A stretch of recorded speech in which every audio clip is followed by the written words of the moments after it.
बिस्मिल्लाहिर्रहमानिर्रहीम। अस्सलाम वालेकुम टू क्लास। आप लोग कैसी हो? उम्मीद है कि सब बच्चे खैरियत से होंगे, अच्छा पढ़ रहे होंगे। हमने आपकी उर्दू की बुक शुरू की हुई है जिसमें आज हम सबक नंबर 17 खेलें आँख मचोली। अच्छा, सोचें और बताएं, घरों में खेला जाने वाला आपका पसंदीदा खेल कौन सा है? यकीनन आँख मचोली होगा। आँख मचोली क्या होता है कि एक बच्चा, आप घर में बहुत ज़्यादा खेलते होंगे सब बच्चे मिलकर, और आँख मचोली खेलने कैसे खेला जाता है?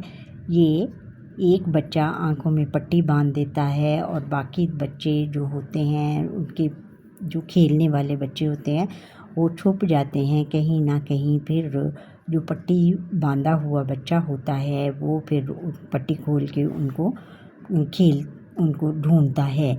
क्या आप जानते हैं कि आँख मचोली, कोकला छपाकी, किकली और गुल्ली डंडा क्या खेल हैं? मकामी खेल हैं। और आप में से किन बच्चों ने ये खेला है, ये कमेंट सेक्शन में कमेंट करके मुझे बताएं।